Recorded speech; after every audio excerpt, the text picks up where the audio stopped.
পরপর তিন সরকারকে শপথ পড়িয়ে ইতিহাসের পাতায় নাম লেখানো রাষ্ট্রপতি মোহাম্মদ শাহাবুদ্দিন অধ্যায়ের সমাপ্তি ঘটেছে। ক্ষমতাসীন বিএনপি এর আগে বিপ্লবের পর গঠিত অন্তর্বর্তী সরকার আর তার আগে পতিত আওয়ামী লীগ সরকারের শপথ পড়ান দেশের ২২তম এই রাষ্ট্রপতি। শারীরিক অসুস্থতা নাকি মানসিক চাপের কারণে বঙ্গভবন ছাড়ছেন তিনি। সংবিধান অনুযায়ী ভারপ্রাপ্ত রাষ্ট্রপ্রধানের দায়িত্ব পাচ্ছেন স্পিকার হাফিজউদ্দিন আহমদ। কিন্তু কে হচ্ছেন দেশের ২৩তম রাষ্ট্রপতি? মাইদুর রহমানের রিপোর্টে থাকছে এর বিস্তারিত। আমি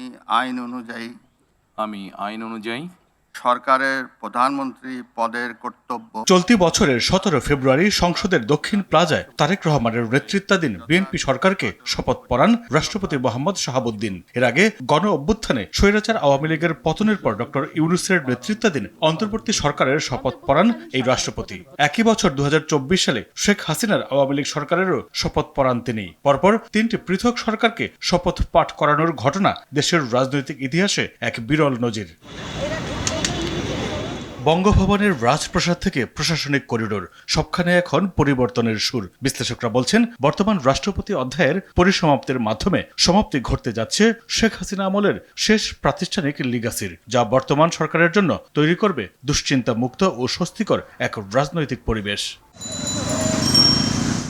গণঅভ্যুত্থানের সময় থেকে তার অপসারণের দাবি করে আসছিল আন্দোলনকারীরা। সংবিধানের ৫০-৩ অনুচ্ছেদ অনুযায়ী স্পিকারের কাছে পদত্যাগের বিধান রাষ্ট্রপতির, আর সংবিধানের ৫৪ অনুচ্ছেদ অনুযায়ী রাষ্ট্রপতির পদ শূন্য হলে স্পিকারই হবেন ভারপ্রাপ্ত রাষ্ট্রপ্রধান। সেই হিসেবে অবসরপ্রাপ্ত মেজর হাফিজউদ্দিন আহমেদের বর্ণাঢ্য ক্যারিয়ারে যুক্ত হচ্ছে অনন্য এক রেকর্ড। অল্প সময়ের ব্যবধানে প্রথমে মুক্তিযুদ্ধ বিষয়ক মন্ত্রী, তারপর স্পিকার এবং এখন ভারপ্রাপ্ত রাষ্ট্রপতির আসনে বসতে যাচ্ছেন তিনি। আমি এখন মহামান্য রাষ্ট্রপতির বিদায়ের গুঞ্জনের মাঝে আলোচনার তুঙ্গে কে হচ্ছেন দেশের ২৩তম রাষ্ট্রপতি। দৌড়ে আছেন শীর্ষ আমলা থেকে শুরু করে হেভিওয়েট রাজনীতিবিদরাও। আলোচনায় ছিলেন মন্ত্রিপরিষদ সচিব নাসিমুল গনি কিংবা সাবেক প্রধান বিচারপতি রিফাত আহমেদের নামও। তবে বিএনপির একটি পক্ষের কড়া বিরোধিতায় পিছলে গেছে নাসিমুল গনির নাম। এছাড়া আলোচনায় আছেন মির্জা ফখরুল ইসলাম আলমগীর, ডক্টর খন্দকার মোশাররফ হোসেন, ডক্টর আব্দুল মঈন খান, নজরুল ইসলাম খান সহ আরও কয়েকজন। ২০২৩ এপ্রিলে বিনা প্রতিদ্বন্দ্বিতায় বঙ্গভবনে প্রবেশ করা মোহাম্মদ শাহাবুদ্দিনের মেয়াদ ২০২৮ সাল পর্যন্ত থাকলেও তা শেষ হচ্ছে ২.৫ বছরের মাথায়। এখন দেখার বিষয় সাংবিধানিক প্রক্রিয়া শেষ করে কবে আনুষ্ঠানিকভাবে উন্মোচিত হয় দেশের ২৩তম রাষ্ট্রপতির নাম। মাইদুর রহমান রুবেল, RTV, ঢাকা।